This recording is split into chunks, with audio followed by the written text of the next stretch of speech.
Welcome to Strip Coverlet, where we squeeze the bigger picture out of literature. I'm Adrian Ford, and we are here with another poetry discussion, which will appear in the poetry discussion playlist here on the channel. It's another poem from Robert Frost, known as a boundless moment, and it reads as such. He halted in the wind, and what was that far in the maples, pale but not a ghost? He stood there, bringing March against his thought, and yet too ready to believe the most. Oh, that's the paradise in bloom, I said.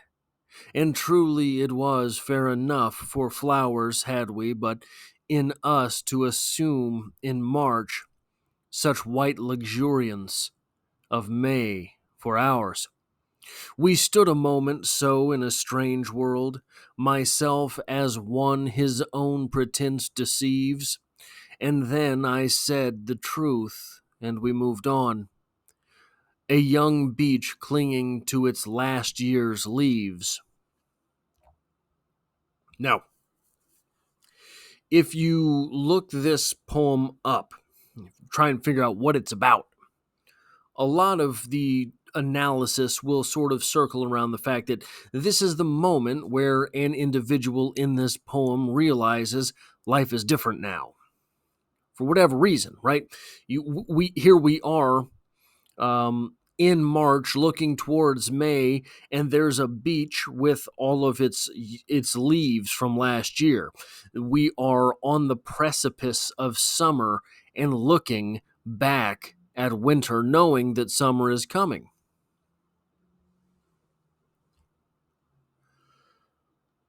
And I can get on board with that. Yeah. I think maybe there's something slightly different going on here. I think this realization, so a lot of times, I think in poetry, in literature, what we're not looking at is the big stuff, right? We're not looking at the big stuff. The big stuff is oftentimes obvious enough in life. The big stuff of your parent passes, your child moves out, whatever the moment is, it is, right?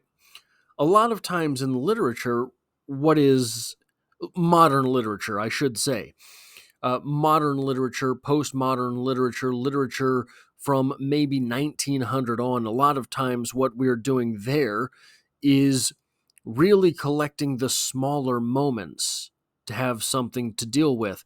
And I think part of that is that the earlier canon of literature had a lot of the big stuff in it, had a lot of, well, parents died, it's time to start your own journey, right?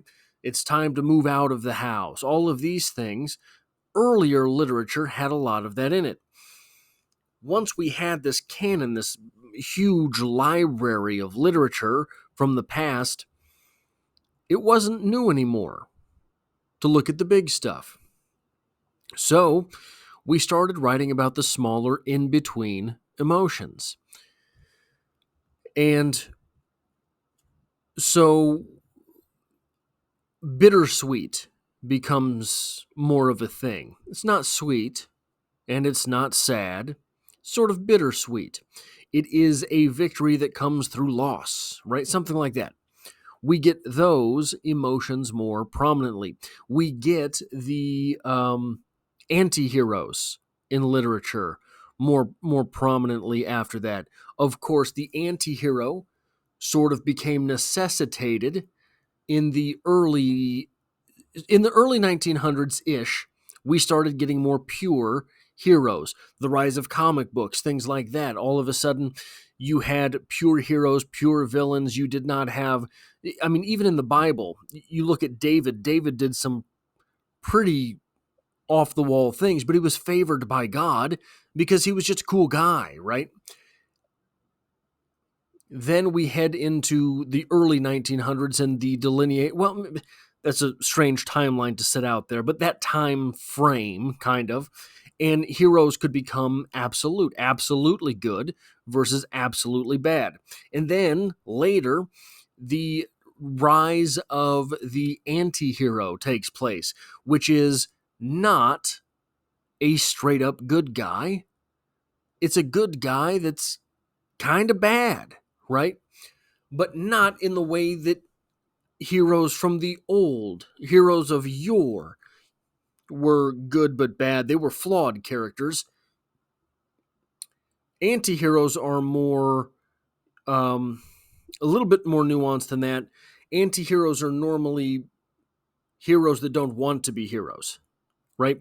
So as we get closer to today, more small nuance pops up. I think what's going on in this poem is not that realization that life has changed, that we're heading toward the summer. The summer is coming. So in the same way, winter is the extreme cold, summer is the extreme heat. This poem is taking place sort of in spring, which is that the middle emotion. This poem, if you ask me, is more fleeting than that. This poem, if you ask me, is not quite so pronounced as realizing everything is going to be different moving forward.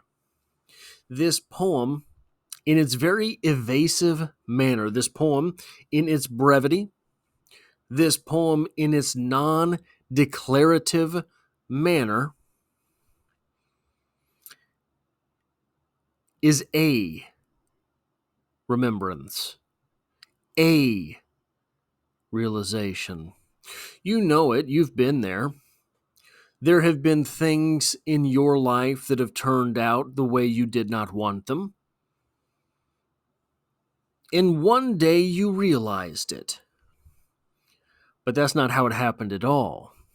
You realized it bit by bit. Little remembrances along the way. You're in bed trying to fall asleep and you realize that whatever that dream was that you had, that dream for your life, that beautiful thing that you wanted, well, it never really could be. And you realize it then, but you fall asleep. And somewhere during that next day, you're in the heat of work, you're driving home in the evening, whatever it is, and there's that little wriggling in the back of your mind. The back of your mind saying, whatever that dream was, it's gone.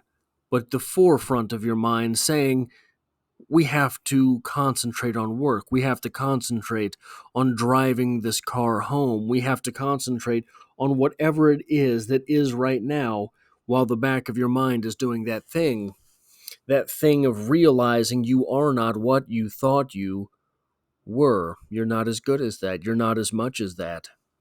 And that hurts at first. Those leaves left over from winter. But they will go. As long as that tree lives, those leaves will recycle. Maybe it's with a new dream. Maybe it isn't. That's what I think this poem is about. Because this poem does not hit either. It doesn't hit anyone, right? This poem sort of wheedles along.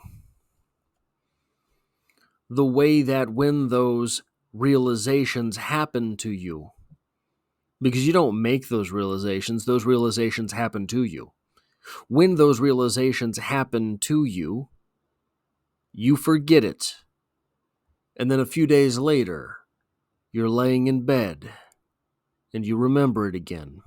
But this time, you're some days older, and it is even less likely that you will be able to affect the outcome in a manner that you find fit. Until eventually one day, whatever that dream is, simply has died. That is what I think this poem is about. It's in the living remembrance of things, not the sudden realization of things.